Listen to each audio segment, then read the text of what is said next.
Hello guys! Let me ask you this. Ilang beses mo na ba sinasabi sa sarili mo na mag-iipon ka na this year? Pero somehow, hindi ito natutupad. And here's the scary part. Akala natin okay lang. Kasi ganun naman talaga eh. But let me ask you this. Paano kung after 5 years, ganito pa rin ang iyong problema? Paano kung after 10 years, ganito pa rin? Doon ako kinakabahan. Okay, so as you may know, kung hindi nyo pa alam kung ano yung story ko, background ko, panoorin nyo itong video na ito, itong interview para magkaroon kayo ng idea. So let me tell you a story kung paano ako nagsimula sa investing. So nung nag-aaral pa lamang ako sa college, so ako ay mayroong mga sidelines na talaga. So kilala ako sa school din namin na talaga nagbebenta na kung ano-ano. Even my schoolmates, binibentahan ko yan. Even my teachers doon college, binibentahan ko sila ng yung term insurance na tinatawag. So parang 1 year lang, di ba, may insurance ka na, parang ganyan. So binibentahan ko sila niyan. And also, nagbebenta din ako ng during 2014 to 2016 kasi hindi pa masyadong sakop ng Shopee and Lazada ang Visayas and Mindanao. So ang ginagawa ko, so mayroong gap, ang ginagawa ko yung mga mabibentang products sa Shopee and Lazada, ipinupost ko ito sa social media and ako yung nagpapadeliver at nagpapadala doon sa Visayas and Mindanao ng mga customers ko. So, kumbaga, habang nag-aaral ako, nakakakuha ako ng kita. So, ang ginagawa ko, yung kinikita nun, yung mga kinikita ng sideline ko, ay nilalaga ako sa investing. So, habang lumalago, no, yung aking nakukuha mga investment, habang lumalago din na aking mga nakukuhang sideline, so, ini-invest ko lamang ng ini-invest. And dito ako nagsimula. So, bakit ko nga ba ito sinishare sa inyo? Sa panahon natin ngayon, talagang sobrang hirap ng buhay, no? Sobrang taas ang bilihin, ang dami mga responsibilities. Kailangan nating itaas din yung mga kinikita din natin.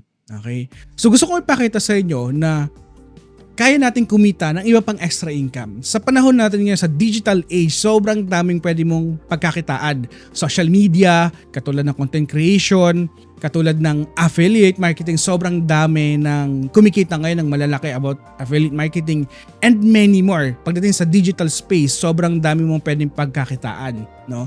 Gusto ko i-share sa inyo ito kasi once na natutunan nyo kasi kung paano mapalago ang iyong cash flow every month, ay talagang very life-changing ito.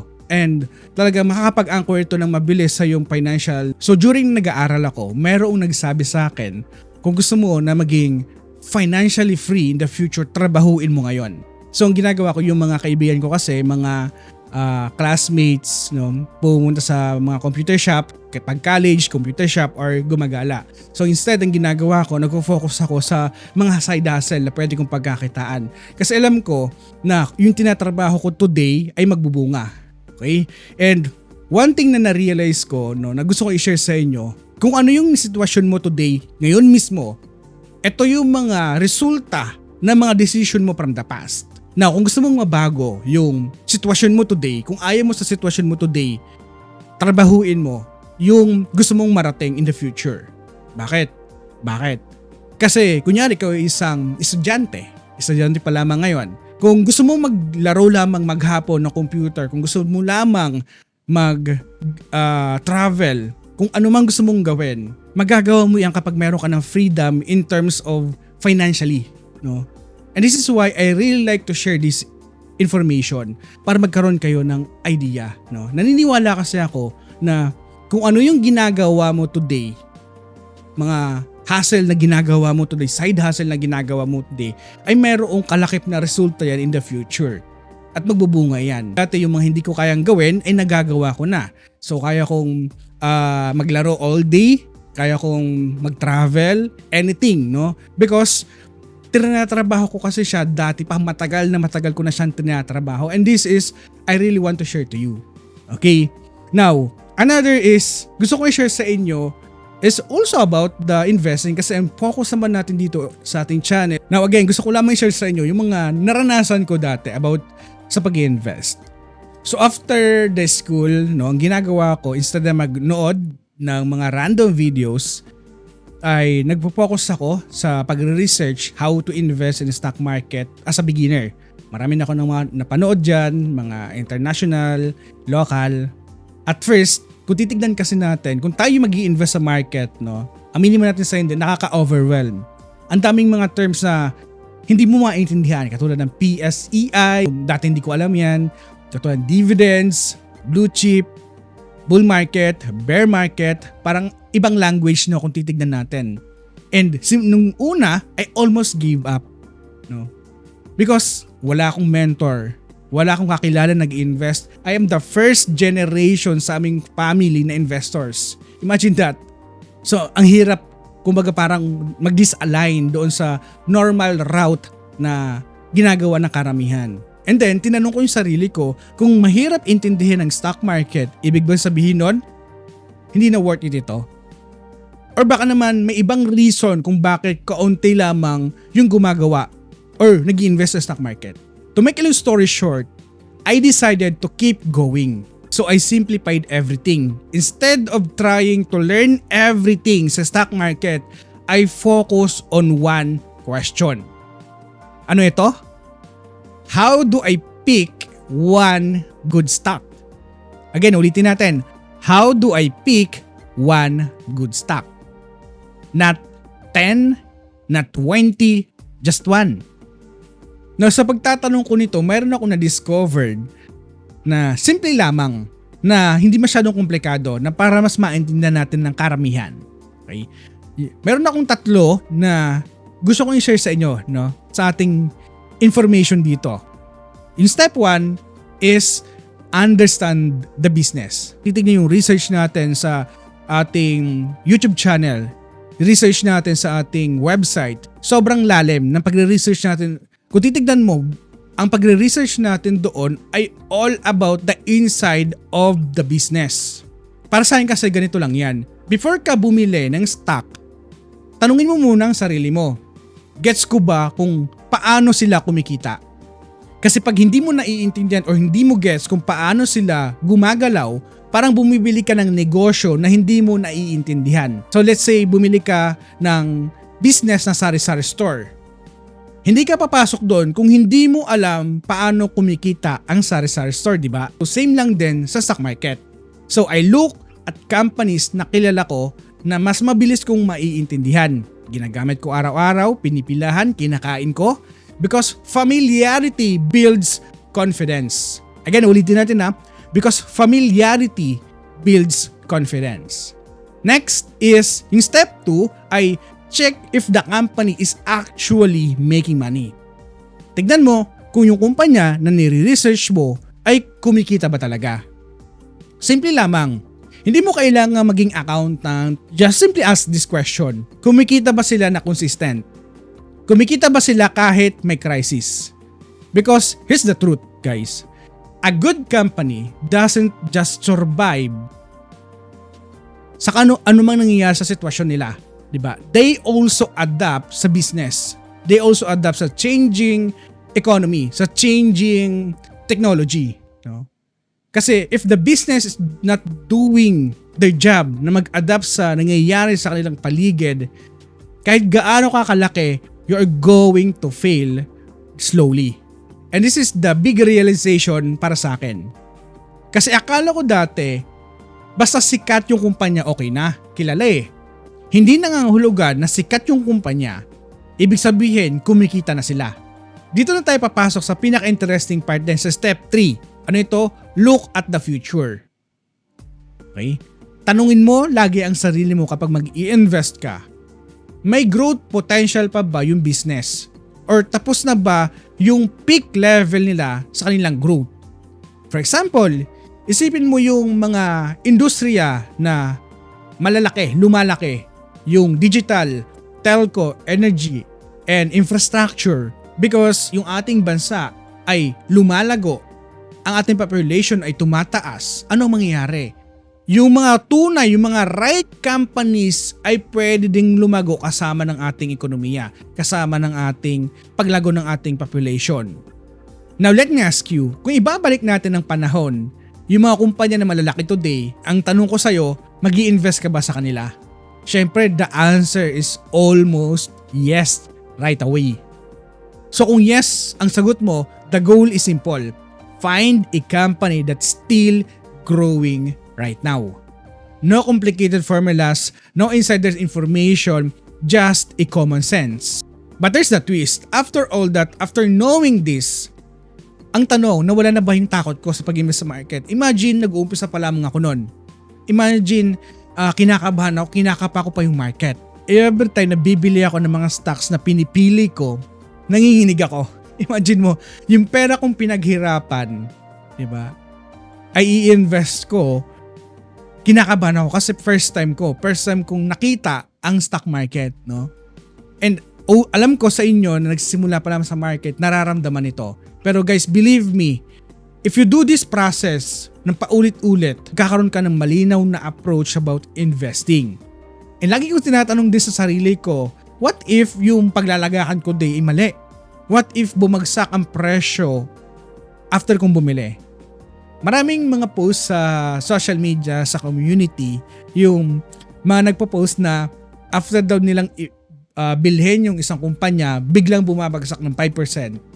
No? Yung mga stocks, 20%, 10%. And this is the situation na kaya karamihan ng mga beginner investors ay humihinto na sa pag-invest. Process kasi sa kanila na kapag nag-invest ka sa market, mabilis kumita, bumalik ang pera mo. But guys, the reality is not. Kailangan mong antayin yung paglago ng investment mo. Katulad sa business, dapat meron tayong toge and mangga. Yung toge, ito yung kinukuhaan natin ng pera or ng ating income every day. And yung mangga naman, it takes 5 to 10 years bago makita yung result. So kaya naman lagi kong sinasabi sa inyo talaga na we have to find another source of income para mas mapabilis yung ating pag-grow ng ating financial freedom, financial future. And also guys, naalala ko dati, nung sisimula pa lamang ako, bumili ako ng stock. After kong bilhin, kinabukasan bumagsak ng 10%. Imagine that. Enough para sa akin to become uncomfortable. Enough to question my idea, my thought process. And doon na pumapasok yung mga sinasabi ko dati na ganito ba talaga ang stock market? Mali ba itong ginagawa ko? Tama ba itong ginagawa ko? Okay. And I'm sure naranasan nyo rin ito, no? After nyo bumili, bumagsak ang presyo. Pero ang tanong, ano yung ginawa nyo? To make a long story short, I almost sold my investment. Sobrang close na lamang para ibenta ko. Imagine nagsisimula pa lamang ako tapos yung pinaghirapan ko, sobrang dugot pawis yung pinagdaanan ko para makuha ko yung perang yon. Then, ganun na lamang, bagsak ng ganun kalaki. Alam mo yung feeling na parang nawawala yung pera mo, even technically, hindi pa naman, di ba? And here's the truth, most beginner don't realize. You don't lose money when the price go down. Kapag bumabagsak ang presyo, hindi ka nawawalan ng pera.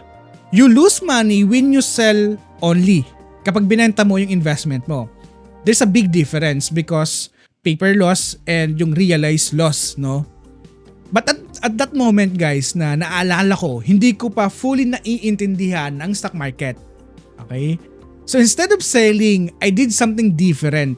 I went back to my original reason, no? Binalikan ko yung thought process ko, yung tatlo. Remember the 3 framework na binahagi ko sa inyo. Tinanong ko yung sarili ko, wala naman nagbago. So, nothing changed. So why should I panic? Why should I sold? So this is where I learned one of the most powerful concepts of investing. Noise versus reality. Let me explain yung noise versus reality. Yung stock market, 'di ba? Kung titignan natin, tumataas, bumababa every day. That's a noise. But the business behind the stock, ito ang reality. Kapag ang business ay lumalago, strong pa rin, yung tatlong framework na sinabi natin, but yung presyo ng stock bumabagsak, ibig sabihin baka mayroon lamang market sentiment doon sa stock na mga binili mo. So, now think about this. If your favorite restaurant suddenly magbigay ng discount ng 10, 20%, 50%, okay? Susulong ka ba? Pupunta ka ba? Syempre pupunta tayo kasi may discount. Pero pagdating sa stock market, kapag bumabagsak ang presyo ng mga quality stocks na nire-research mo, bakit hindi ka bumibili? Bakit ito nangyayari? Because yung emotions yung nagko-control sa'yo. So to make a long story short, I decided to hold yung company na bumagsak ng 10%. Not because I was confident, but because I trusted the process more than my emotion. And this is until today. yung natutunan ko from the past talagang ina-apply pa rin today, and kitang-kita nyo naman yan sa ating resulta, sa ating mga transactions, sa ating portfolio history, di ba? Now sa next slide, I'm going to break down the exact type of stock na binibigyan ko ng focus dito sa ating bansa. When you open kasi yung ating mga broker account, no, for the first time, di ba, ang daming choices. Dosenang or hundreds of stocks yung pwede natin pagpilian. Nandiyan yung banks, telcos, food companies, property developers, ang dami. Nakaka-overwhelm. So the question is, how do you even choose a company? No? Now, in short, I simplified it again. Instead of trying to analyze everything, I focus on what I already knew. Yung mga alam ko na. So kunyari kung ikaw nagtatrabaho sa mga food processing, mga food manufacturing, kung ikaw nagtatrabaho sa mga steel company, sa mga cement company, nagtatrabaho sa construction, nagtatrabaho sa developer area, sa real estate, meron kang idea kasi agad. Nagkakaroon ka ng competitive edge agad. Let me ask you this, no? What companies do you interact every single day? Think about the food you eat, okay? The phone na ginagamit mo today, the internet na ginagamit mo, yung mga mall na lagi mong binivisit. Okay, itong mga kumpanyang ito, hindi lamang yan mga brands. They are business making money. And I look at companies that na bahagi ng aking daily life, no? Because if I'm already using their products, meron akong idea. Magkakaroon ako ng malaking confidence foundation doon sa product na yon. Sa loob lamang ng bahay natin, nagkakaroon ka ng idea kung ano yung mga pwede nating paglagakan, yung lagi nating ginagamit. These are the high chances that millions also of Filipinos ay ginagamit din also. At ibig sabihin, kapag mayroong consistent na demand, marami din yung gumagamit. And here's the something important, no? Just because company is so popular, hindi ibig sabihin or hindi automatically nangangahulugan, it's a good investment. You have to remember, popularity is not equals to profitability. So yung susunod kong hakbang ay categorize. Okay, so categorize ko na ito. Ang gawin mo ganito. Sa first category, yung mga essentials. Okay, these companies that are people need lagi. Or even sa'yo, yung lagi mong ginagamit. Ilagay mo yung essential. Kunyari, gumawa ka sa Excel. Ito yung essential na mga stocks na lagi kong ginagamit. Katulad ng food, utilities, basic services. Pag sinabi natin essentials, ito yung mga businesses na kahit mayroong crisis, geopolitical tension, ay gagamitin pa rin ng Pilipino. So sa second category, pagtapos ng essentials, yung growth sector. These are the industries that are expanding, katulad ng technology, telecommunication, infrastructure. Especially in developing countries like Philippines, growth is everywhere. Internet users, sa sobrang dami ng Pilipino today, 110 million na Pilipino tayo today, 'di ba? Yung digital payments, internet, more construction. So you have to ask yourself which company will benefit from this trend, no? So yung third category, para hindi ka ma-overwhelm, ay yung cyclical companies. These are the business that go ups and down depending on the economy. So ano ito? For example, katulad ngayon, di ba? Mayroong geopolitical issue. Ang medyo maganda ngayon ay yung mga oil company. Okay? Yung another example of cyclical stocks, yung mga real estate, tourism, retail sectors, no? And also yung mga media company. Yan, mga mining, mga cyclical stocks yan. Itong category na ito ay medyo kailangan ng timing. Hindi ka pwedeng bumili sa pinakamataas kasi naandun na yung peak ng cycle. Babagsak na ang kanyang presyo niyan. Okay? You have to understand the cycle lagi ng mga pinipili mong mga stocks. Ngayon, ano nga ba yung purpose? Bakit gumagawa tayo ng category? Kasi dito, masasimplify natin. Ayaw natin ng complexity sa pag-i-invest. So to make a long story short, gusto natin na makafocus sa mga essential product, essential business, and growth business. Now sa next slide, I'm going to give you an exact beginner blueprint, no? Ito yung mga step by step to guide you and you can follow, no? Even if you're started with limited amount of money, even if you are zero experience, and even if you still feeling unsure right now about investing, or you can relate to this slide, no?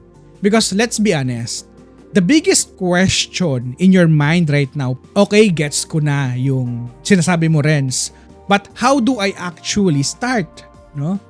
Paano ba ako mag-start? Kasi ang dami mga videos sa YouTube, sa social media, kung paano mag-start, paano, no? To make a long story short, no? Let's break it down into simple, actionable steps. No complications, no overwhelm, just clarity. Okay, step 1, syempre, fix your foundation. Fix your foundation first. Ano ibig sabihin nito? Before you even think about investing, you need to stabilize your finances first. Let me ask you, okay? If an emergency happens tomorrow, do you have a backup money? Meron ka bang emergency fund? Because here's the truth. Investing without the safety net is dangerous. Bakit? Bakit ito importante? Bakit din delikado? Because the moment that something unexpected happen, you'll be forced to sell your investment even at the worst time. Even lost ka na 40%, 30%, 60%, ibebenta mo yan kasi nangangailangan ka ng pera. Okay? So, the first step is simple. Build an emergency fund. 3 to 6 months na emergency fund. Okay? Itong emergency fund na to talagang, ito yung buffer mo para hindi mo magalaw yung investment mo. Okay? So, siguro sa inyo na hindi kaunti pa lamang yung pera, mayroon kayong sinasabi na sa inyong sarili, ang tagal naman pala niyan, kailangan pa pala ng ganyan para mag-invest. Ito yung better question.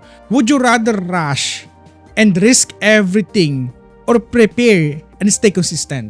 Kailangan natin maging prepare and stay consistent. Again, strong foundation first then investing. Kasi hindi ka pwedeng magtayo ng isang bahay, ang uunahin mo yung third floor, pero wala kang foundation. Walang ganun. Foundation muna bago yung first floor, second floor, di ba? Foundation muna. And step 2 ay choose a platform. This is where yung mga broker natin, dito napapasok yan. Para ka makabili ng mga stock sa ating bansa, kailangan mo ng broker. Okay? So sa Pilipinas, sobrang dami ng mga broker na pwede mong pagpilian from A to Z, marami dyan, no? So para sa akin yung ginagamit ko kasi 3.